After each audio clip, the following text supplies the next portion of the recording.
kulanti wacan oo wanaagsan qiyaartana daawatay meel walba joogtaan ku soo dhawaada barnaamijkii guud ee aan uga hadlaynay wararka kooxda kubadda cagta ee Barcelona. inta aanu barnaamijkeena guda gelin waxaan ugu baaqaynaa saaxiibada ku xiran channelkeena Barka 252 inay subscribe saaraan sidoo kalena si muuqaaladeena ay soo gaaraan ay warbixinta shirkirayaan markay dhameystaan kadib aynu ku bilownay faahfaahinta heshiiska Merilian Pjanic ee ugu biirayo Barcelona ayaa la ogaaday in warar kala duwan markan ay ka soo baxayaan. xidiga la yiraahdo Merilian Pjanic ayaa lagu soo waramayaa inuu ogolaaday heshiis 4 sano ah oo ugu biiri doono kooxda Barcelona xagaaga xilli kooxda reer Catalonia horumar ay ka sameysay bacsiga ugu jirto xidiga reer Bosnia. si kastaba ahaatee waxa uu heshiisku haatan ku xidhan yahay in Barcelona saxiix xidiga ay kala heshiisan naadiga Bianconeri lagu naanaysay Serie A Talyaaniga ka ciyaartay Juventus iyadoo xidig kale la dhaafsanayo. Pjanic ayaa doonaya inuu isaga tago Juventus xagaagii hore isla markaana uu ku biiro naadiga Barcelona, laakiin Barcelona ayaa iyadu doonaysay in xidigan ay qaadan sanadkii hore. si kastaba ahaatee Juventus ayaa xidigan haatan dhigtay suuqa kala iibsiga iyadoo sidoo kale xiiso ay u muujinayaan naadiyada Paris Saint-Germain, Chelsea, Manchester United. xidiga reer Bosnia ayaa Barcelona u sheegay inuu doonayo inuu ka ciyaaro Camp Nou xilli ciyaareedka dambe iyadoo Juventus dhankeedu ay dalban doonto xidiga inuu sidoo kale u ciyaaro naadiga Barcelona.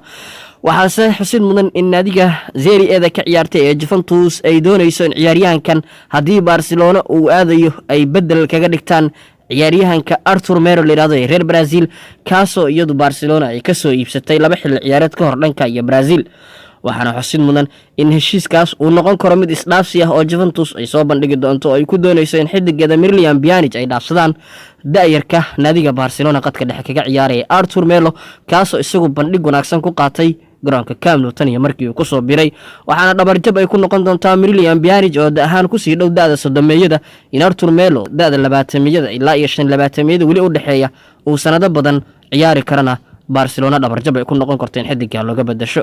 sidoo kalena Lautaro Martinez ayaa iska diiday koox Premier League ah si ugu biro naadiga Barcelona oo xiiso waaliha iyadu u muujinaysa. xidiga weerarka uga ciyaara kooxda Inter Milan ee Lautaro Martinez ayaa lagu soo waramayaa inuu iska diiday fursad uu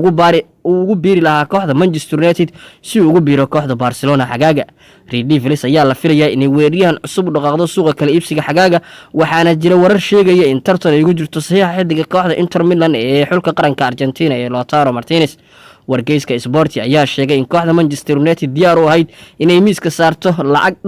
112 milyan oo lagu burburin karo heshiiska haatan ee kooxda Inter Milan uu kula jiro Lautaro Martinez. kooxda United ayaa la sheegayaa inay diyaar u ahayd in xidiga reer Argentina ee 22 jirka ay ka dhigto saxiixeeda ugu horeeya, laakiin Lautaro Martinez ayaa iska diiday dalab uu United ugu soo biiri lahaa waxaana uu ka doortay inuu ku biiro naadiga Barcelona. kooxaha Manchester City, Paris Saint-Germain iyo Real Madrid ayaa sidoo kale xiiso u muujiyay xidiga 16 gool dhaliyay 31 kulan oo tartamada dhan oo uu ciyaaray kooxda Nerazzurri la yiraahdo ee Inter Milan, laakiin Barcelona ayaa ugu cadcad helitaanka saxiixa xidiga kaasoo doonaya inuu ku biiro kooxda ku ciyaarta gegada Camp Nou. gudaha waa nageynta wararkii kooxda Barcelona gaar ahaan kuwa suuqa kala iibsiga. fadlan la wadaag saaxiibadaada